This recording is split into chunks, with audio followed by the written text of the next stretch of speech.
a bit of fear in the background that some nutcase somewhere might just let loose, and so they do that. Less important as fear, I think one of the best sides of our country is in the way they do, is in the way of the way things always turn into their opposites. One of the best sides of our country is now producing some very, very bizarre results. You know, Cherry Blair, great human rights feminist lawyer defending the burqa, which is, you know, and all of that. Someone wrote something very interesting about my book. He said what it reveals is that the right, which in Britain, which ought to be at least have sneaking sympathy for religious fundamentalism, is most likely to be against it at the moment, whereas the left, which ought to absolutely hate it, is most likely to make excuses for it. It's a very, very confused time, I think. Who do you believe makes excuses for religious fundamentalism? Oh, well, sorry, I work at The Guardian, New Statesman, I see it all around me every day. I get up and turn on the Today programme, and I go to bed, listen to Channel 4 News and go to bed. I mean, good God. Often very depressed. Who doesn't? It's just everywhere, Deborah. I mean, look. The left has a long tradition of attempting to understand what drives people to terrorism. That's true. The left, it's not new for the left to be an apologist for terrorism. They did it during the Troubles in Ireland as well. Oh, yeah. Did it bother you then? I didn't really think about it much then. My colleague Henry MacDonald, the Observer's Northern Ireland correspondent, is actually getting a book together on the left and the IRA, because it really does bother him. And it bothers a lot. It bothered me. I didn't really think about it much. I mean, look, I know this is very odd, Deborah, but the thing that really got me going, and I appreciate I'm in the minority about this, was Iraq, because I'd covered a lot of asylum seekers, and so many of them were Iraqi, and yes, that's wonderful, and people were keen to get them sent right back as soon as it was safe enough. I wrote in the same way as they have Afghanistanis. And so, but I got to know, as I said, the beleaguered forces of the Iraqi left, and it's just this thing of, hold on a second, why does everyone talk about as if they don't exist? And that then, to me, might for you it might have been, hold on a second, why are all these jerks going on about the IRA as if they're some kind of liberation army? That might have been it for you. For me, it was Iraq. It was different. The IRA, I mean, to my shame, I didn't really think about it very hard. So it's not a new thing for the left? Well, yeah, but except that... You will admit that it's not quite so new a thing for the left as perhaps in your book it's presented. Yeah, well, no, except... sudden failure to have solidarity with ordinary people who are being bombed. Except that this is... The IRA used to dress themselves up in a sort of Marxian rhetoric. You remember?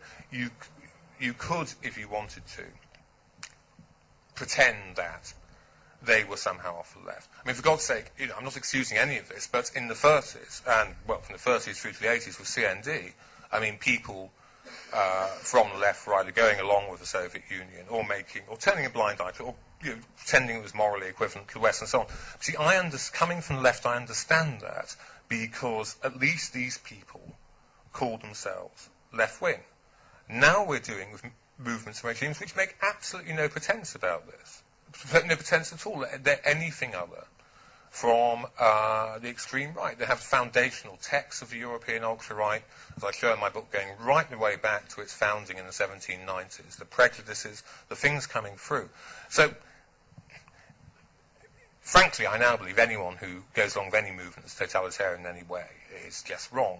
But I do understand why people of my generation who were left-wing sort of somehow thought totalitarian movements or dictatorial movements.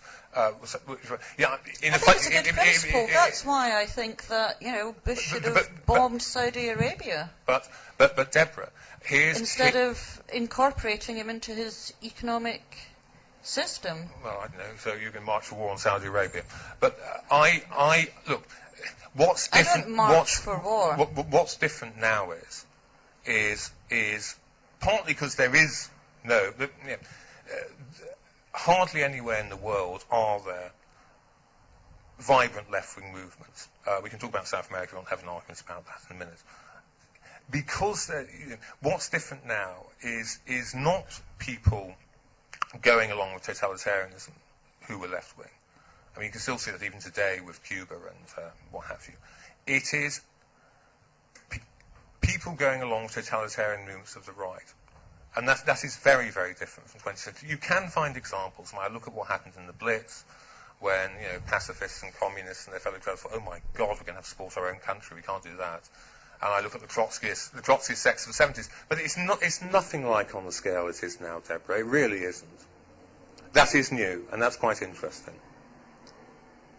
But simply because you don't necessarily think that the response to 9/11 is to bomb Afghanistan with shock and awe, simply because you don't think the response after bombing Afghanistan is to move on to raid Iraq, and then after you've done that is to raid Iran, doesn't mean that you support the Taliban, that you support Iranian totalitarianism, or that you support Saddam. It's just seeing that this is not a good way of opposing them, and so it isn't. Fine, but if you then, or not just you personally, but if then George Galloway.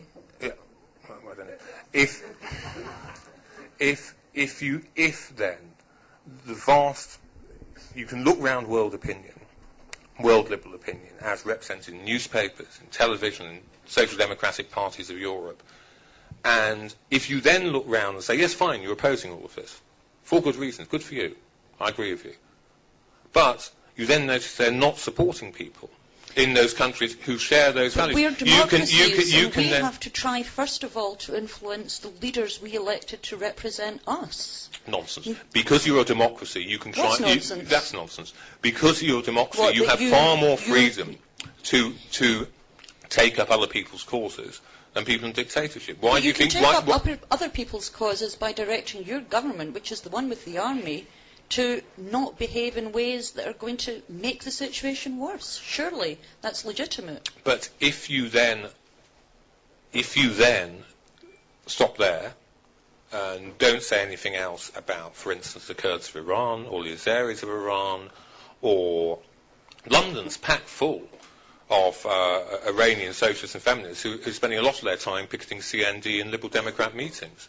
They're so fed up with the way they're being treated and the way they're being. They're not in favour of war either, Deborah. If you're serious politically, you have to do a bit more than saying, I don't like what my government's doing and I want to stop that. Precisely because you've got the freedom to speak and to lobby, and in your case, write in a national newspaper, you can do things that people in dictatorships can't. And it seems a pity to just waste it all on very limited protest. And what, writing a book is a much bigger protest, is it? I do what I can. I mean, what do you do? I mean, of course you do. I mean, you just, you know. Well, I engage with people. Well, so am I. You know, I mean, you can say, well, you know, writing a book, well, what good does that do? But you just have to do what you can, don't you? But I think that people do try to do what they can, and I think sort of. Well, I misinterpreted you. I thought you were being rather sneering to go writing a book's a protest, you know, as everything's futile. I think, you know, writing to your MP and expressing your worries about British foreign policy is perfectly legitimate. Yeah. I'd like to press you a little bit about moving on to the things that the left is doing apart from things surrounding the war on terror, that are such betrayals on a broader scale of what you see as left-wing tradition. Well,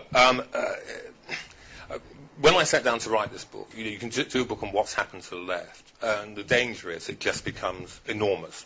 You know, it includes everything, you know, changes in society, changes in manufacturing, what's happened to the role of women. The whole thing just becomes just one thing. Unmanageable. Just one good example. Okay. So I'm just emphasising the main theme is movements of the far right and liberal intellectuals and left's relationships with them.